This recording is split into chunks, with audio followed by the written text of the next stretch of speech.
Assalamualaikum dan salam sejahtera. Saya Dr. Haris Abdul Rahman. Hari ini saya ingin bercakap tentang anemia, satu keadaan yang kerap saya jumpa di klinik tetapi sering disalahfahami oleh semua. Ramai pesakit beritahu saya, "Doktor, darah saya rendah," atau "Saya rasa saya kurang zat besi." Sebenarnya, anemia ini lebih daripada sekadar itu dan penting untuk kita faham apa maksud sebenar anemia. Anemia bermaksud keadaan di mana badan anda tidak membawa oksigen yang mencukupi ke seluruh tubuh. Biasanya ini berlaku apabila paras hemoglobin dalam darah adalah rendah. Hemoglobin ialah sejenis protein dalam sel darah merah. Tugasnya adalah membawa oksigen dari paru-paru ke seluruh badan. Apabila hemoglobin rendah, organ-organ badan menerima kurang oksigen. Sebab itulah pesakit anemia sering berasa cepat letih, lemah atau mudah tercungap-cungap. Satu perkara penting untuk diingat, anemia bukanlah satu penyakit. Ia adalah satu gejala atau simptom. Ia memberi isyarat bahawa ada sesuatu yang tidak seimbang dalam badan. Punca anemia sebenarnya banyak, tetapi secara ringkas ia boleh dibahagikan kepada 3 kumpulan utama. Pertama, badan tidak menghasilkan sel darah merah yang mencukupi. Ini boleh berlaku akibat kekurangan zat besi, vitamin B12 atau folic acid. Ia juga boleh disebabkan oleh penyakit kronik seperti masalah buah pinggang, keradangan berpanjangan atau inflammation, atau gangguan pada sumsum tulang. Kedua, berlaku kehilangan darah. Kadang-kadang kehilangan darah ini jelas seperti haid yang terlalu banyak atau pendarahan selepas pembedahan. Tetapi ada juga pendarahan yang tersembunyi. Contohnya pendarahan dari perut atau usus. Ini sangat penting, terutamanya dalam kalangan orang dewasa dan warga emas. Mungkin mereka mempunyai ulcer di dalam usus yang memerlukan perhatian dan siasatan lanjut. Ketiga, sel darah merah mungkin musnah terlalu cepat. Kurang dari 3 bulan seperti yang diperlukan untuk memastikan tahap hemoglobin tidak turun.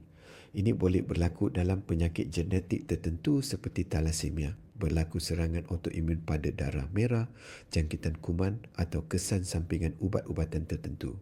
Rawatan anemia bergantung kepada puncanya, sebab itu mengenal pasti puncanya sangat penting. Mari kita betulkan beberapa salah faham tentang anemia.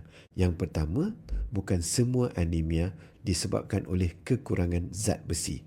Ya, kekurangan zat besi memang salah satu punca anemia, tetapi ia bukan satu-satunya.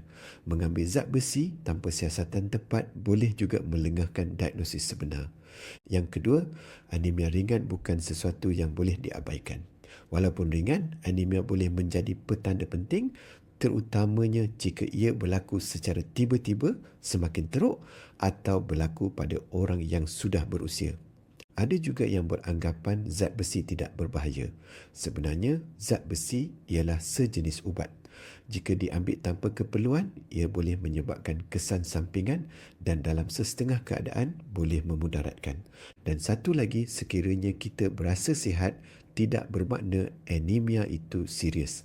Ada pesakit yang menyesuaikan diri dengan anemia sekiranya kejatuhan hemoglobin itu berlaku secara perlahan-lahan walaupun paras hemoglobin sudah agak rendah. Anemia selalunya berlaku secara perlahan. Jadi simptomnya mungkin tidak ketara pada peringkat awal.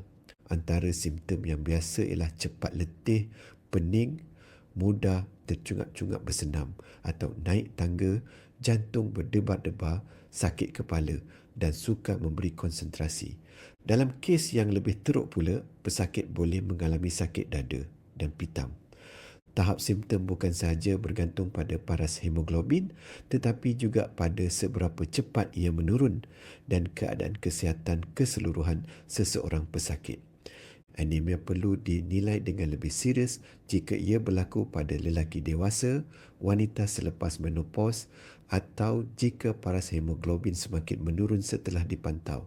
Anda juga perlu mendapatkan pemeriksaan lanjut jika anemia disertai dengan penurunan berat badan, pendarahan, perubahan tabiat buang air besar, demam, atau anemia terus berlaku walaupun telah diberi rawatan-rawatan awal dengan zat besi, anemia memang biasa tetapi ia bukan perkara remeh. Matlamat rawatan bukan sekadar menaikkan angka hemoglobin tetapi untuk memahami mengapa ia jatuh dan merawat punca sebenar. Jika anda diberitahu bahawa anda mengalami anemia, jangan panik tetapi jangan juga ambil ringan. Mintalah pendapat doktor anda yang akan dapat menilai secara lebih terperinci. Jika video ini bermanfaat, sila like, kongsikan dan ikuti pakar darah anda untuk lebih banyak penerangan ringkas dan jelas tentang kesihatan darah. Terima kasih kerana menonton.